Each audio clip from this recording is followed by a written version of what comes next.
Hello, everybody, and welcome to this graduate student edition of College Week Live. My name is Andrea Yen. I am a graduate admissions counselor here at UT Arlington in the Office of University Recruitment. And like Andrea said, thank you so much for joining us today. My name is Tiffany Brigham, and I'm a transfer admission counselor here at UT Arlington.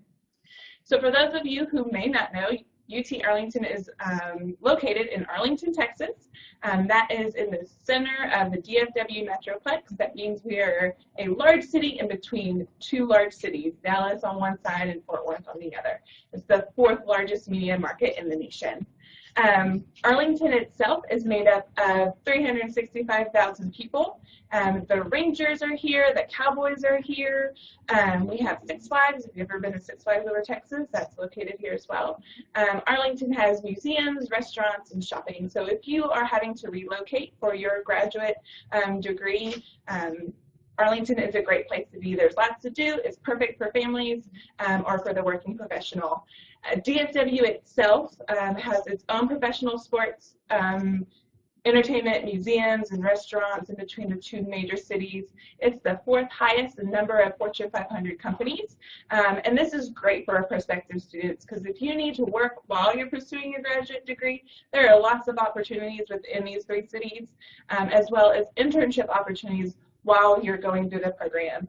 We also have an extensive alumni network between the Dallas-Fort Worth Metroplex. So once you graduate, hopefully that means there's lots of opportunities for you to find that career that you're looking for. And like Andrea said, there are so many opportunities around Arlington and outside of Arlington, but there are a lot of opportunities here at UT Arlington as well.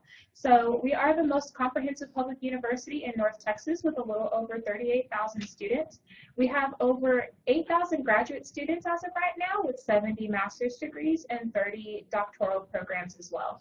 We are ranked the fifth most diverse in the nation by U.S. News and World Report, and we are a major research institution. So a lot of our students have a lot of research opportunities with their professors, and they also have a lot of chance to apply what they learn in the classroom outside.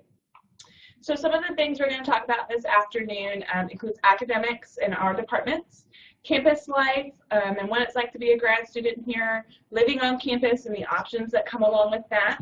We'll go over admissions criteria, some tips for the application process and how to apply. We'll talk about paying for graduate school, how to visit campus. We'll have student profiles throughout so you can hear from some current graduate students and some Q&A sessions. So make sure you pay attention to those opportunities to ask some questions of us. So right now we're going to go to our first student profile with Clarissa.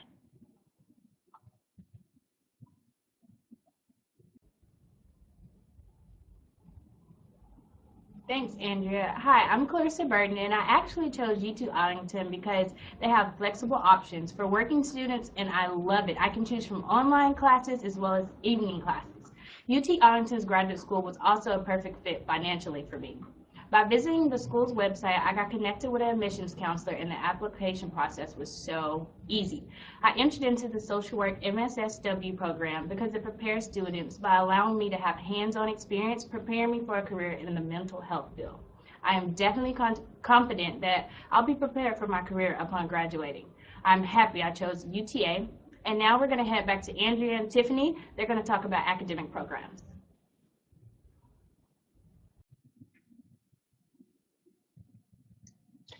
Okay, so now it's time to review some of the colleges and departments and schools that we have and talk about some of the graduate opportunities here.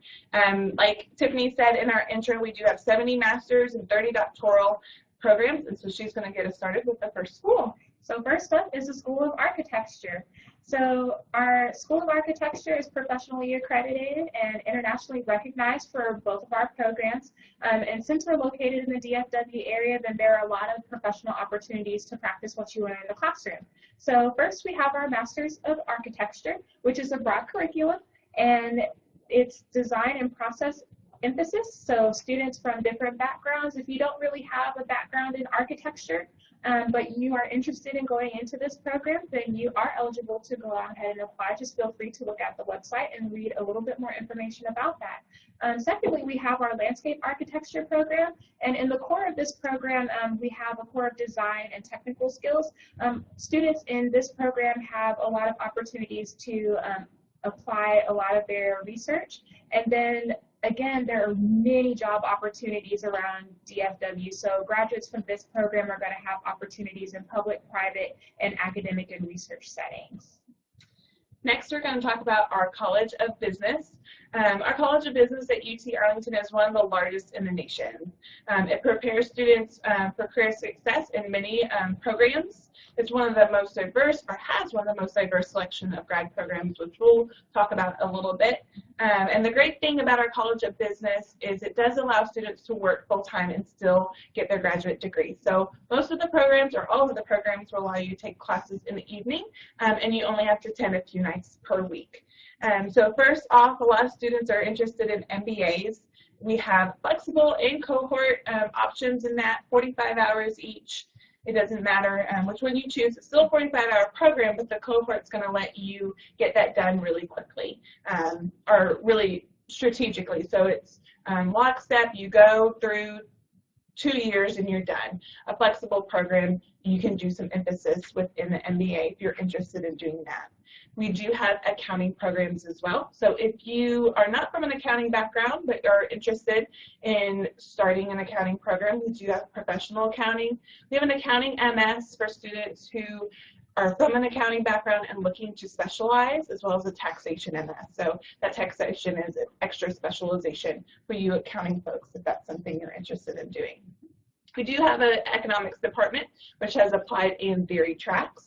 And then healthcare administration, it is a very popular program here in the Dallas-Fort Worth Metroplex with its multiple hospitals and clinics. A lot of students are interested in getting involved in healthcare administration and administration in general in the healthcare industry. So that program allows students to take classes either in downtown Dallas or downtown Fort Worth, so it's perfect for the working professional.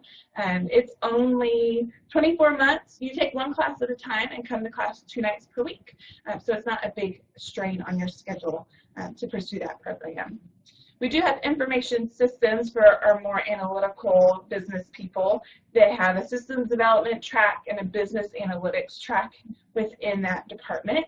They also have just started a brand new program in business analytics. So if you want to get that extra specialization, you can do your actual degree in business analytics outside of just doing information systems now. Marketing research is a very in-demand field. It's one of the fastest growing fields in the nation right now. Marketing research is also a very popular program to pursue here at UTA. So it's one we consider competitive. So if you are interested in marketing research, you really do want to reach out to the College of Business and talk about that program. It's a very hands-on program. It's going to allow you to combine theory with creativity. Quantitative finance is for those finance people. I have no idea what quantitative finance means, but if you are interested in pursuing a finance degree, we do have that here at UTA for you more technical savvy people. And of course, human resource management. And this is really great for the student who is entering the human resources field. So if you're not from that background, that's completely fine. This program will prepare you to work HR and the corporate, private, nonprofit, government agencies, all of those sorts of things. It's a very applicable program for you. Sounds like there's so many programs to try to keep in mind. Mm-hmm. Oh my gosh, it's a really large school. Well, next up is our College of Education, and we have a lot of options in class and online. And we offer the Education Leadership and Policy Studies Master's and Doctoral program. In the Master's program, there are 3 different tracks that you can take. First would be Principal, second would be Superintendent, and third would be Higher Education. In the Doctoral program, these are mainly for our students who want to focus on research or institutional assessment, policy analysis, institutional leadership, and either going into a professoriate as well. We also have a master's in curriculum and instruction, and some of those degrees offered include science, math, literacy and social studies. You can also get certification in being a reading specialist, a master reading teacher, bilingual education, English as a second language, or either school counseling. And this is a really good option for students who don't necessarily have their teaching certificate and they want to go ahead and get that since they majored in something different whenever they were going through their bachelor's program. We also have our Mind, Brain, and Education Masters as well. This is designed for students who are really interested in connection, cognition, neuroscience, education practices, and traditional and non-traditional learning environments. So it's really research-based, and so you're able to teach different cautions whenever you're doing research for information practices. Okay, so up next is kinesiology. Our kinesiology department emphasizes scientific theory. It's hands-on laboratory experience. They get their students out in real-world experience as well in the clinical settings or other field-based experiences. So one of the degrees you can pursue in kinesiology is athletic training. So this is a cohort-based program, so that means you need to pay attention to the application deadlines on that. But it is entry level for professionals interested in taking the athletic training licensure exam. Exercise science is our second degree in kinesiology.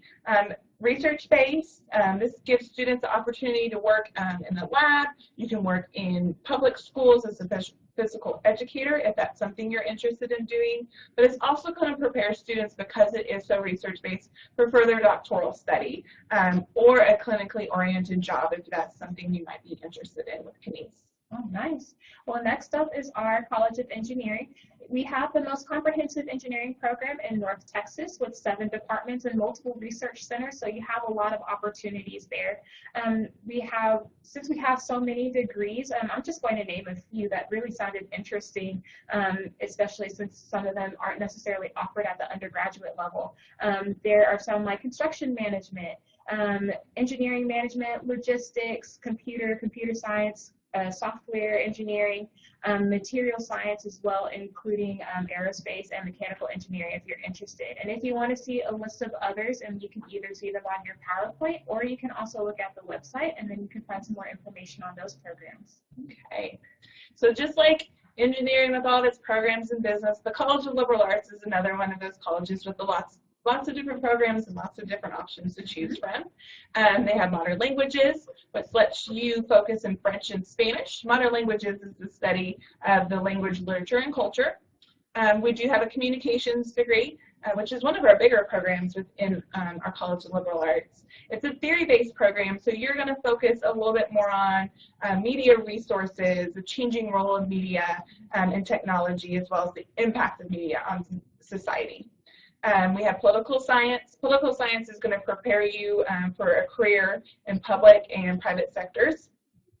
And then music. People forget we have music here at UTA sometimes. But we have an excellent music department. You can do a master's of music performance, instrumental studies, voice studies, jazz studies, conducting, as well as a master's in music education. So if you're from education background and looking to get that master's degree to advance at your school, or if you're needing to get into a music education program, we do have that here as well. Our sociology program, of course, it's theory-based, and it's going to offer a few different ways to specialize. You can specialize in deviance and social control, family and gender studies. You can even do research, social diversity, or social psychology. Criminology and criminal justice is a great program for those looking to advance their job within the criminal justice field. English has an MA and a PhD. So if you're interested in journalism, publishing, educational administration, all of those are great fields to get your English MA and then eventually prepare you for doctoral study if that's something you might be interested in doing. Our linguistics program is great. A lot of students in that program will study endangered languages, as well as a TESOL program and a history program. Our history program also includes that PhD. So if you're interested in further study in history, we have that as well. Oh yeah, there are so many options. It's one of a matter of choosing which one.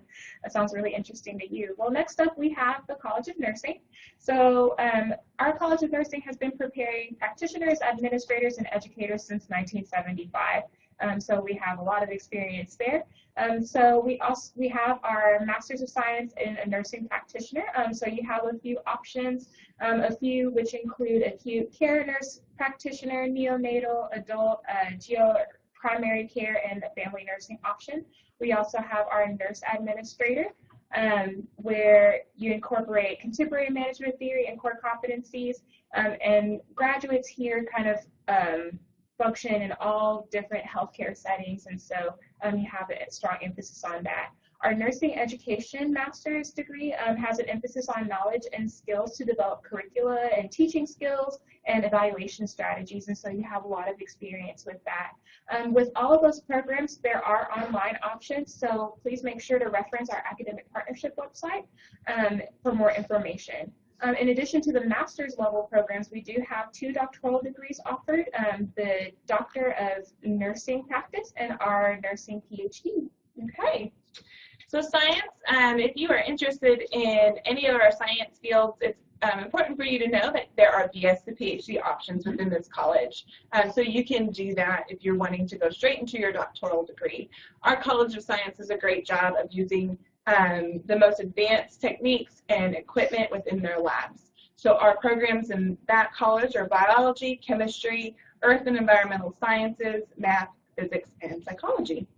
And next up, we have our social work program, which is internationally and nationally recognized as a leader in many areas of social work. And we also have students working in this office who are going through that program right now, so that's really fun.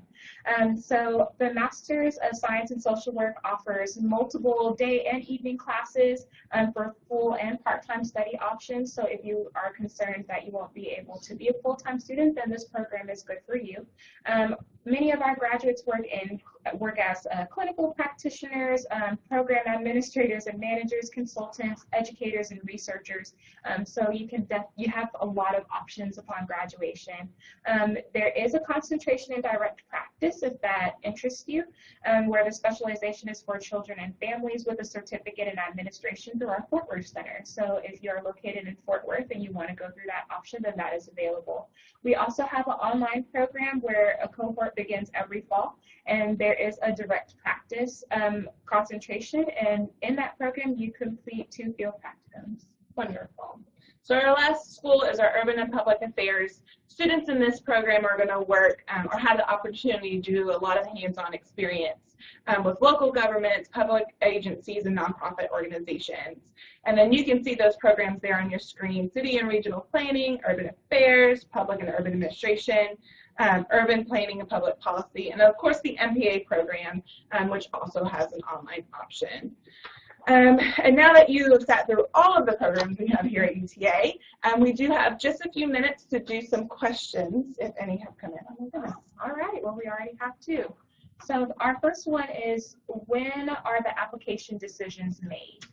We will talk a little bit more about the application process later in the session.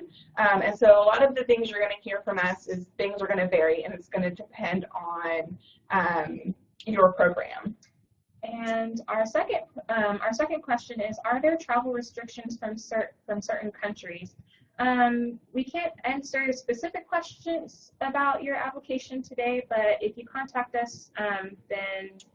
And we do have an Office of International Education, and they work really well with students wanting to come here from another country. So if you have some concerns about travel, about visas, about anything that has to do with being an international student at our institution, our Office of International Education is a full-service office that can help you with any of those issues. And our third question is funding available for the Masters of Science in Computer Science? And again, we will talk about funding later on in this program. So keep watching. We got lots of things about funding. So we have another question. Can I apply for a PhD with just a bachelor's degree? And yes, I think that there are some options, especially with the College of Science, as Andrea mentioned a little while ago. So if you know that doctoral study is your end goal, definitely start looking for BS to PhD options. Those do exist in a lot of programs, especially engineering and science, but they are in a few of the other degree fields as well. Right. The next one is, does my bachelor's degree have to be the same as the master's degree I'm applying to?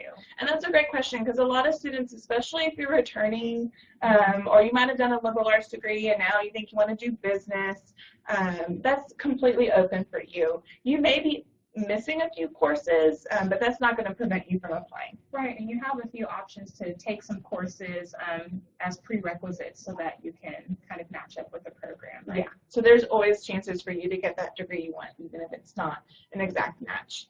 And so that's our first Q&A session. We will have 2 more to go, so make sure you keep typing those questions into us. And right now, we're going to move over to Emily to talk about campus life at UTA.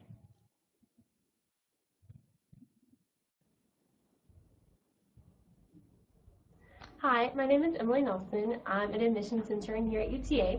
I'm going to talk to you a little bit about ways to get involved on campus when you're a graduate student. So there's plenty of ways to get involved. For example, there's the Graduate Student Senate, where it's an organization where its members get to voice their concerns or opinions and thoughts about the university community. And this is open to graduate students of all disciplines, so this way you can kind of get to know students that aren't in the same program as you. There's also discipline-specific constituencies. So these are in your college only. So if you want to get involved and trust your college, in these groups you act as a representative of the students in your program, and you can voice the changes that you would like to see happen in your college, for example, communication with professors or the dean and things like that. There's also multiple student organizations that you can join that are open to graduate student membership, such as cultural clubs, religious organizations, political groups, and common interest groups. Another amenity that you can enjoy on campus is our Maverick Activity Center, or the MAC for short. It's a 20,000 square foot fitness center that has 2 indoor running tracks, a rock climbing wall, 2 indoor basketball, volleyball, and soccer courts, as well as outdoor soccer courts, a sand volleyball court, and an outdoor basketball court as well. You can also sign up for group fitness classes if you want to, or even get a personal trainer. There's over 30 intramural sports that you can join as well. There's team sports such as basketball, soccer, and volleyball, or individual sports like badminton and tennis. Now we're going to go to Justin to talk about living on campus.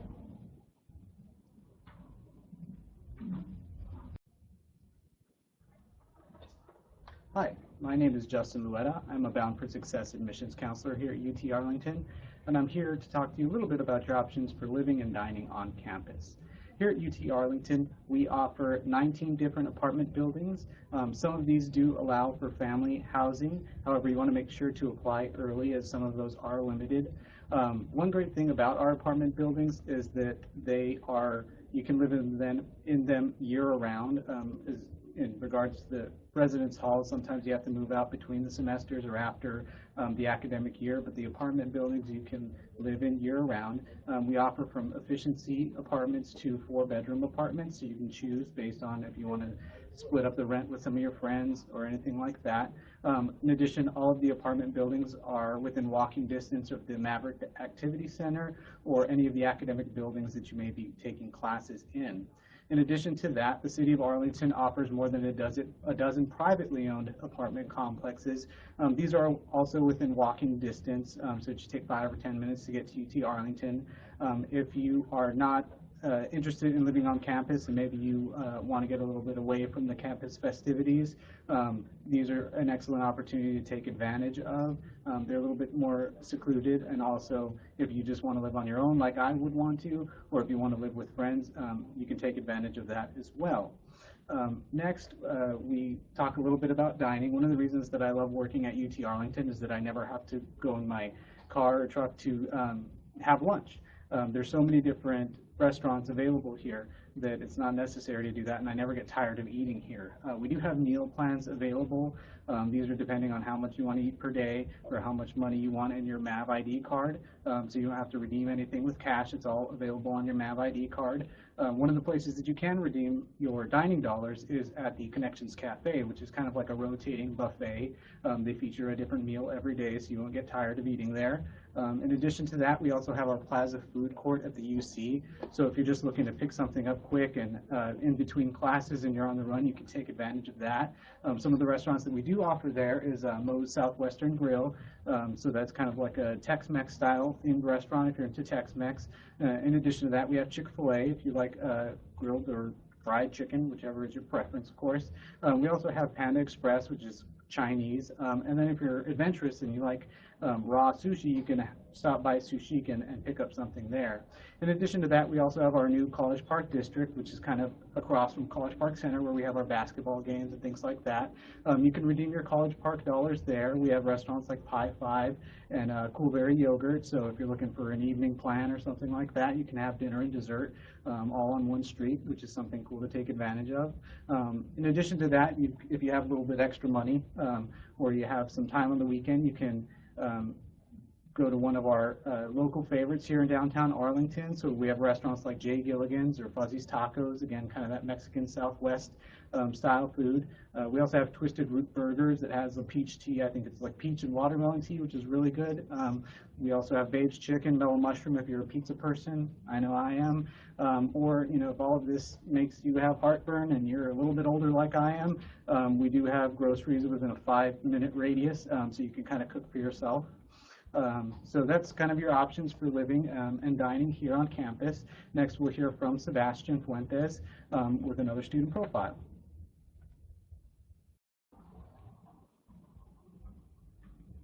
Hi, I'm Sebastian Fuentes. I'm pursuing a master's degree in the Department of History and am on the thesis track. I work full-time and go to school part-time. The program has been very flexible in allowing me to coordinate both my work and school schedules. I am currently taking one class each semester, which allows me ample time to complete any reading and writing assignments. The professors are very helpful and take time to meet with me outside of class to discuss my academic goals. The program has allowed me to explore many areas of interest and expose me to potential research topics for eventual inclusion in my thesis. I actively work with my graduate advisor each semester to ensure the classes I register for match up with my interest. My favorite aspect of the program has really been the faculty. The encouragement and support that I've received from my faculty has been wonderful. They continue to have an active interest in my development and well beyond the class when the class is over. At this time, I'm passing it over to Andrea and Tiffany.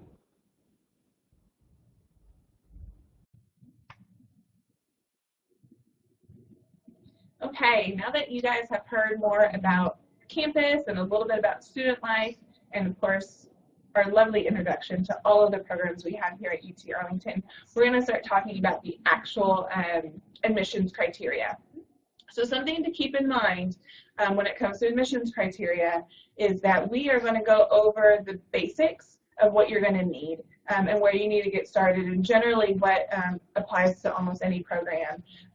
But as Tiffany is going to go over at the end of the segment, it's going to vary on your program, and so she's going to tell you how to find out those specific criteria. So first we're going to start with GPA. GPA is the big thing that you have to look at when you're applying to graduate programs. So if you're going to a competitive program, you might be looking at needing a 3.5 for those competitive ones. And those are programs that might have limited space. And so you're competing for a seat in that program if they're very popular. Or doctoral programs. Most of your doctoral programs will need a GPA at or close to a 3.5. Otherwise, I'd say a competitive GPA for most programs is going to be a 3.0. I think everything here at UT Arlington is going to require at least that 3.0 GPA to apply. But something to consider is how that GPA is being calculated. So a GPA calculation for programs here at UTA are going to be your last 60 hours. So when you look at your transcript and you see that cumulative GPA, that might not be the actual GPA that's used in your application. Last 60 hours is roughly your junior or senior year, so the major courses you've done. If you have foreign documents, we will have evaluators here on staff with us that are going to find that GPA equivalent for you. So you don't need to do an extra evaluation for that. We do have staff here that finds the general basic equivalent for that GPA. And now another part that's really important, test scores. I know sometimes testing can be a little a little scary, but you still have to go through with it in order to get into a graduate program. So I'm going to go over a couple of the tests that usually are required for a master's and doctoral programs. So the first is going to be the GRE, which is a standard entrance exam for graduate programs. There are 3 sections. So the first one will be the verbal section, second would be quantitative, and then third would be the written section. The test is computer-based, so it's offered in all different locations, all at different times every day of the year, and you can register for this at any time. So if you don't exactly feel prepared right now, you can always register for a different date. The next one is going to be the GMAT, which is another entrance exam for most of our business programs. So with that, it's just like the GRE, it's computer-based, available almost anytime, anywhere. You would just have to register for that exam as well. If you have a bachelor's or a graduate degree outside of the country, then you would be required to take an English proficiency exam. So for the TOEFL, you would just have to make the minimum score. If you score any higher than the minimum, unfortunately, you can't get any additional scholarships for that, and that doesn't really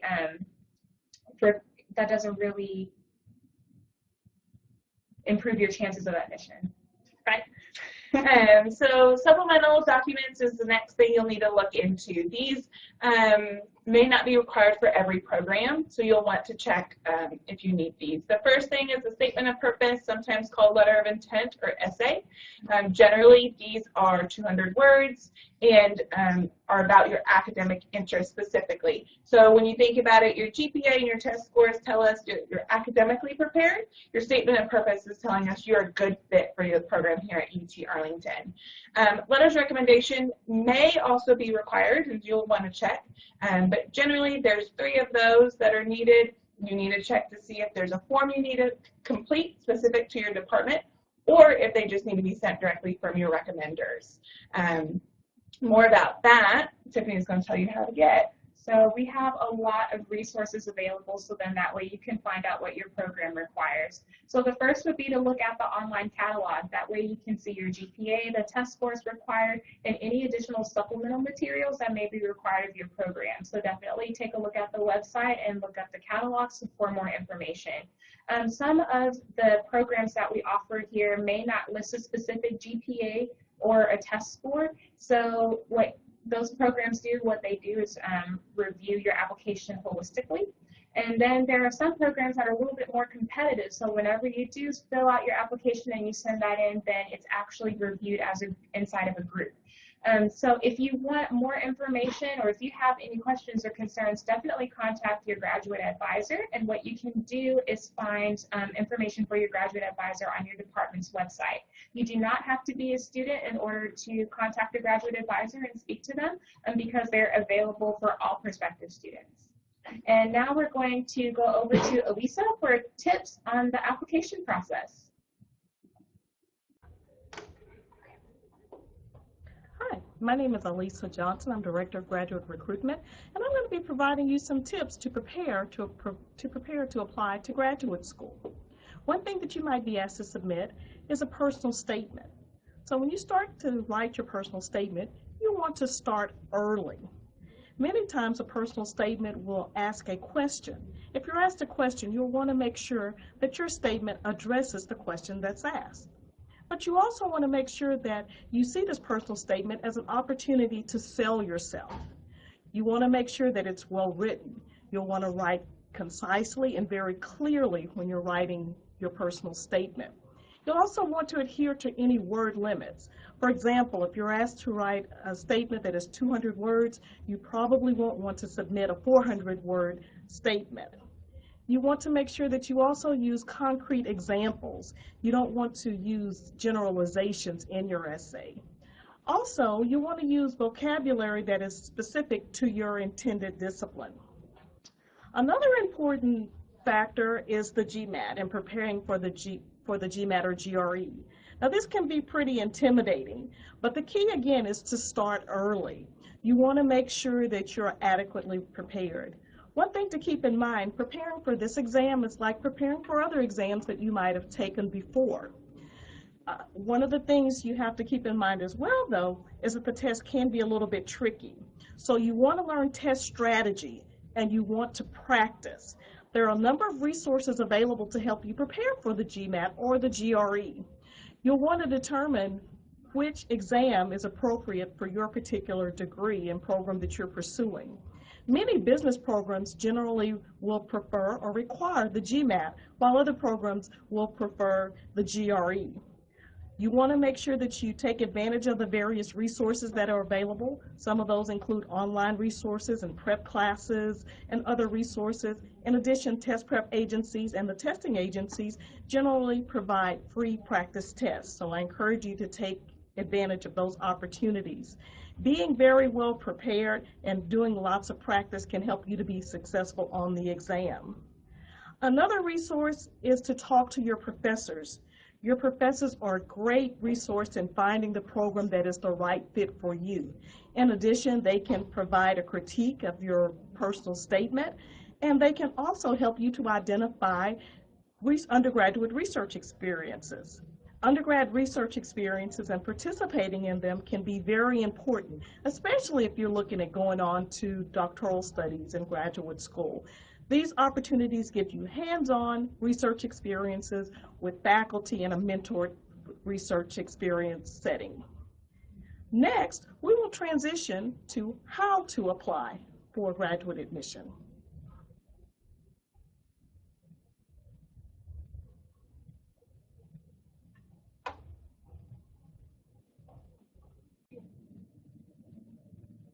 All right, so I hope Elisa helped you out with the application process and getting some helpful tips. And so now we're going to go over a little bit of information on how to apply to UT Arlington and some of our graduate programs. So first, what you're going to do is fill out the Texas Common application. So you would go to www.applytexas.org and fill out the graduate application. There are application fees that go along with once you finish that. So if you are a domestic student, then your application fee is going to be $40. If you are a domestic student with international documents, then your application fee is going to be $90. And if you are an international student, then your application is going to be $90 as well. So in addition to doing the online application, you do need to send documents actually to the admissions office. So some of those documents are your transcripts or mark sheets and degree certificates if you have those. They do need to be official, and they do need to be sent by postal mail. When Tiffany is going over fees, the reason our international fee is $90 and the reason anyone with foreign documents needs to pay that $90 is we have staff here who will evaluate those documents. So they are very familiar with documents from any country you could possibly be from, any university you are from. They can review those documents for you and will tell us what your GPA is, what those courses are, what the equivalents are. If you are a domestic student or if you haven't graduated yet and you're still working on that undergrad degree, that doesn't mean you can't apply. You can still apply during your last semester or two. You'll just send your most current documents to us. The GPA and your admissions will be based off of what you submit, and then you will be given one long semester to submit that final degree certificate or final transcript to us. Test scores also need to be sent to the university. Those need to be sent electronically directly from the testing company. So the GRE, GMAT, and TOEFL will all come to us electronically. And so you'll need to request that those be sent to the university. Be aware that even though things are electronic and on the internet, they take quite a while to get to us. So allow a few weeks for those scores to actually be received in our office. So now I'm going to go over a little bit about supplemental materials. What you need to do is make sure you send in the supplemental materials from required for your department application. Send those along with your application so then that way it'll be complete and then that way we can evaluate those. Your statement of purpose, you can submit that in a couple of ways. So the first way is just simply copy pasting your statement of purpose right onto that Texas application, or you can send a paper copy to your department directly. For letters of recommendation, we would recommend sending them directly to your department. If you have any concerns about supplemental materials, definitely be sure to contact your graduate advisor because they can help you out with that. So deadlines. Deadlines are a very tricky thing. The admissions office has set priority deadlines. So let's say you're coming for fall 2015. Our international deadline for that would be April 1st, domestic June 1st. This is what the admissions office has said we would like to receive all your documents by, so that we have enough time to evaluate everything, calculate that GPA, get those test scores in, and send it to your department. Once your department receives the materials, they then review for admissions. And so at that point, that process can take anywhere from a week to longer, and it will vary on your department. Doctoral programs often take a little bit longer because they're looking for faculty members to work with you. And so the admissions process, you do want to make sure you get everything in by that priority deadline because the back end can take quite a few weeks, anywhere from 6 to 8 sometimes. But outside of those priority deadlines, you also want to check to see if you have any earlier deadlines for your particular program. Doctoral programs have earlier ones. Competitive programs that get full will have earlier deadlines. And then if you're interested in funding, which we will talk about eventually in this session, those could have earlier deadlines as well. And so with that, we're now going to move into our next Q&A session. And we have a few questions already. So our first one is, what is the scope of internships during graduate school, and how is the on-campus part-time job scenario? Those are great questions because we actually haven't addressed those at all. Something great about UT Arlington and what I love about a lot of our programs is they do have student services within their department or within the college to help their students get internships. So business works really closely with our Career Development Center. I know social work will place their students if they are looking to do an internship. Almost any program you can imagine. If that's something you're interested in, you can reach out to a faculty member or your student services office and to get one. And a little later, we're also going to talk about teaching and research assistantships as well, and also some fellowship options. So if you want some kind of part-time on-campus job, then we're going to address that a little later on in our program. Yeah. And then I think all of the student profiles that you're going to hear from are actually graduate students who also work in our office. So they have gone out outside of Sebastian, who's full-time, and he told you about that. But Clarissa is a student who works in our office. So we do have on-campus jobs for students you have to apply for and do all that fun stuff. All right, so our second question is, I sent my recommendation letters to the graduate school. Will they be forwarded to the department? Absolutely. So if you have sent all of your documents in one packet, and then you just heard us say that you need to send your letters of recommendation somewhere else, it's completely okay. We know where they're supposed to go. So if they get sent to the admissions office, we will then forward that on to your academic department. Now, something is we can't check for you if they've been received. If you need a check on any of your supplemental documents, like the statement of purpose or letters of recommendation, that's not going to be on your Student Center in MyMav on the checklist. You can't see that it's been received. You actually have to contact the department yourself to check that they have been processed and added to your application. All right, so our next question is, I don't know any faculty from my undergraduate, so how can I get letters of recommendation? Letters of recommendation, if you have been out of school for a while, or maybe you are changing your career path and your faculty is different, if you have employers or anyone who knows you as a student or as somebody within your discipline, those could be great resources. Talk to your advisor as well. Right, and you can probably also go off of relevant work experience as well. Our fourth question, sorry. As a foreign student, I will have an F1 visa. Will it allow me to work part-time? Students who are on F1 visas can work on campus. So you do have that option to work on campus as an international student. We will let you do that. We have a few in our office as well. We love hiring international students. They have plenty of jobs around campus. You can't work outside of campus, unfortunately, because you won't have a work visa. You have a student visa, but the university can hire you as a student worker. And I know we have a few working in our office. We do. So, and they're great. Yeah, wonderful. So up next is we're going to hear from Andy, and she is going to talk about how to visit campus.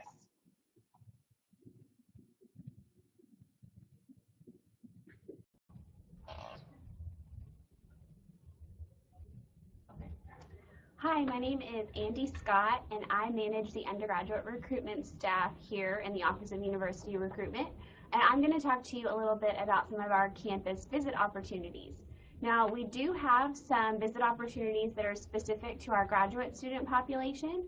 We offer graduate tours every Monday and Thursday at 3 p.m. However, if those times don't work for you, we have several other campus visit opportunities. We have regular campus tours Monday through Friday at 10 a.m., 1 p.m., and 2 p.m. We also offer a general campus tour at 11:30 on Saturdays. We have housing tours to tour some of our residence halls and our on-campus apartment complexes every Monday through Friday at noon. And then we also offer a combination tour that covers both housing and campus tours. Those are every Monday through Friday at 9 a.m. and then at 10:30 on Saturday. However, we would really encourage you to check out the graduate tour just because that is geared specifically towards our graduate students. You can sign up for any of these tours online at uta.edu/visit. Keep in mind that the tours are about an hour and a half to 2 hours, so you want to make sure you wear comfortable shoes and dress appropriately for the weather. The tours are not offered when the university is closed or during inclement weather and during some of our other larger recruitment events. So just make sure that you check that website to see whether or not a tour is being offered on the specific day that you're interested in coming. Tours leave from the Dan Dipert University Center, which is located off of Center Street, right across from the College Park Center. I also want to give you the opportunity to learn about our graduate academic forums. These forums occur throughout the year.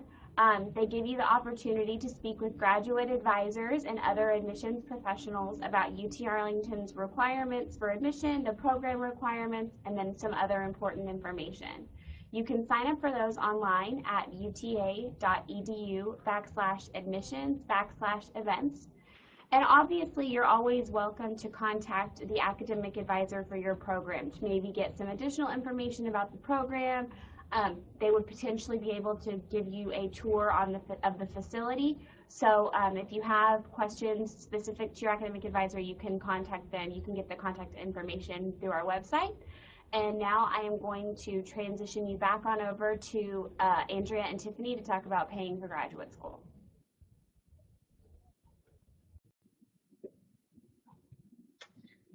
Okay, you guys.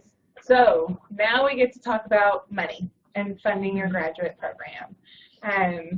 It's important to us that you look into every option possible to fund your graduate degree. I know it can seem limited and frustrating, but we don't want money to stop you from pursuing something that could be really beneficial or something that you really do want to pursue. So first up, we're going to talk about assistantships and what that means. Graduate research and teaching assistantships are available in most of our departments. They'll have some form of this kind of funding. This typically involves you working 20 hours a week. You can do things like teach a class, supervise a lab, grade some papers, assist in a research lab. If you are an out-of-state student, receiving one of these assistantships is going to waive those fees and give you the resident rate. So that's one of the options you can look into if you're looking as an out-of-state student trying to help you defray some of that cost. Fellowships are the big time money, and these are often available for doctoral students or those in the sciences.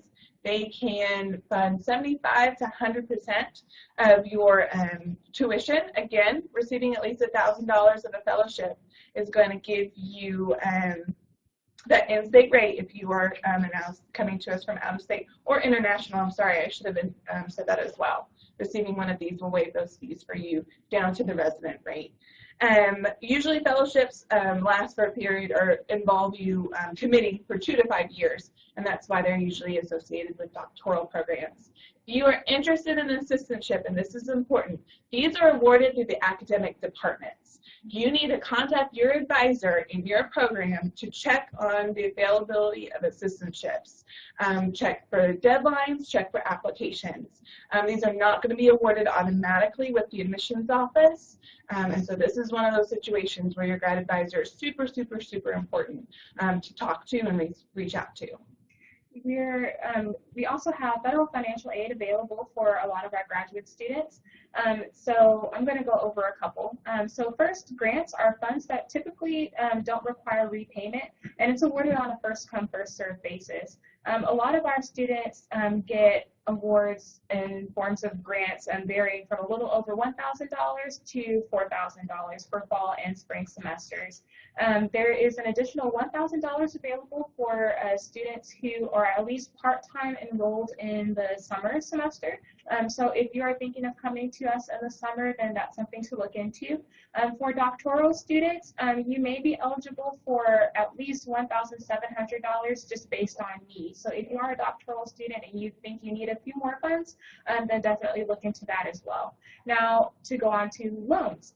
So there are a few loans available for graduate students as well. First would be the Federal Perkins Loan, which is a need-based loan, along with the College Access Loan based on your credit scores. For the Stafford loan, you can qualify for loans up to $20,500. You may not want the whole entire amount, but you get up to that maximum amount. Full and part-time students are eligible for this particular loan, and interest rates could be as low as 5%, but they kind of vary. If you want to apply for federal financial aid and you are a domestic student, not an international student, unfortunately, you can complete and submit a free application for federal student financial aid, or otherwise known as the FAFSA, at www.fafsa.gov. And pay attention to a lot of the deadlines too as well. I know that we've put a lot of emphasis on paying attention to deadlines, but when it comes down to federal financial aid, you do want to be on time. So what we want you to understand is there's lots of ways to pay for your graduate studies. So make sure you plan ahead, seek out information, and don't let things bog you down. If you are concerned about how to fund your graduate degree, we do have an office called the Student Money Management Center, which you can visit as a prospective student, so make an appointment with a counselor. And what they can do with you is they can sit down, look at how much this graduate degree is going to cost you. What does that mean for the amount of loan money that you are expected to take? And then talk to you about what your expected earning income is with the degree and the field that you're interested in doing. And that way they can actually sit down and tell you exactly what that monthly payment is going to be on that loan based on a predicted interest rate. I know it's been super important for me to express this to students. I did loans, I self-funded my master's degree, and I don't regret it for a second. Yeah. So we really want to encourage you to not limit yourself when it comes to your graduate degrees. Because an education is priceless. Tiffany loves that. All right, you guys, so we're going to transition into our very last student profile with David.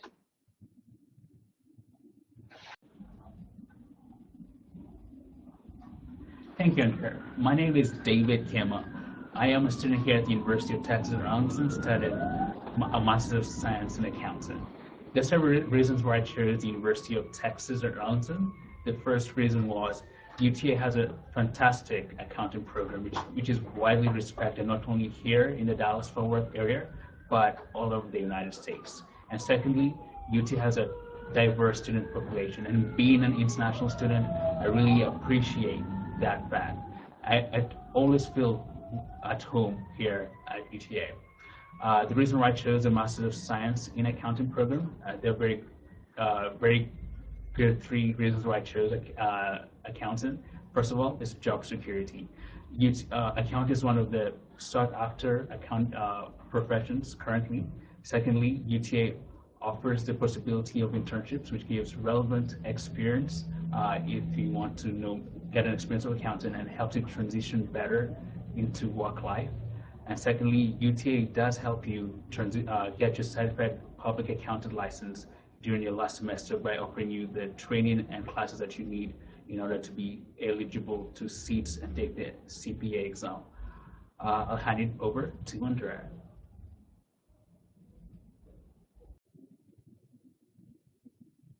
Okay, guys, so now it's time for our very last Q&A. We do have a few questions from you guys we're going to answer.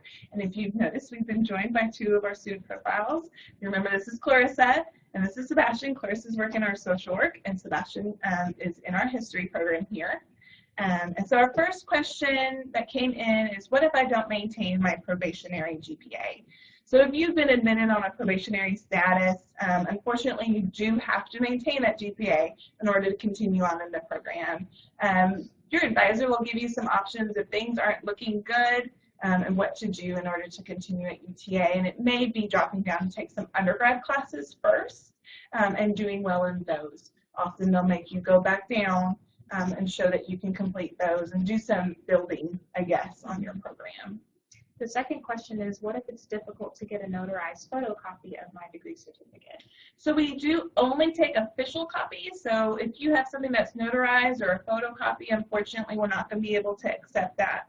If you do have questions about your documents and what's considered official and what you need to turn in, please contact our prospective student center or the admissions office, and admissions counselor will be more than happy to talk to you about some of those criteria and what you need to do. Okay. So since we have our students here, could you all describe your admission process experience?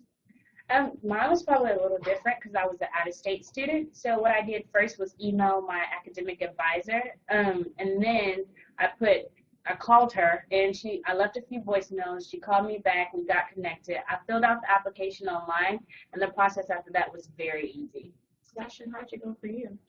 Well, I'm an in-state student, so what I did is I wrote down all the questions that I had, and before I even applied, I went ahead and contacted my graduate advisor, and she was more than happy to meet with me, and it really helped because I had some questions about applying, specifically my writing sample and my letter of recommendation, and so once I met with her and asked her those questions, the application process was a breeze for the most part. I was able to apply successfully, and I really felt that I was able to get a nice introduction to the program by talking to the advisor from the get-go.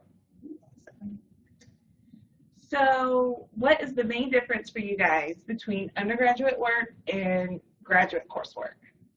For me, I feel like undergraduate, this is a reward for undergraduate because it's so straightforward, and my professors treat me more as a colleague instead of a student because we're both looking into careers and things like that, so it's so much easier than my undergraduate coursework was. I agree, and one of the things I would add to that is in my graduate experience, since it's more of a traditional program, there's a lot of reading, more so than what there was at the undergraduate level, so every week I have to read probably the equivalent of 250, 300 pages, practically a book every week. But it's been really rewarding, just the experience that I've had in my graduate classes as compared to my undergraduate courses. Awesome. I feel like I'm permanently a speed reader now. I can't undo it. I think that I am a speed writer. There you go. Yeah, there's a lot of writing in my program, so I think that helped out. So our next question is, what resources do you use outside of campus? For me, there's a lot of online blogs that are academic specific within history itself, and my department actually encourages us to join a number of these blogs and organizations that maintain these blogs to understand what research is going on at other universities that other graduate students are conducting. So that's what I utilize. Do you use anything outside of campus? We do. For my program, our professors kind of connect people with the same career field that we want to go into. So we're able to contact them if we have any questions. They're there to answer them, and we also can go into interning with them as well.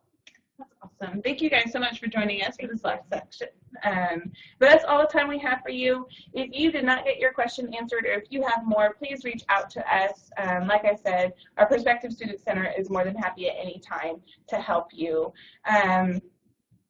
Again, thanks for joining. I hope you come visit campus look at some of those resources, check out the catalog, talk to a graduate advisor.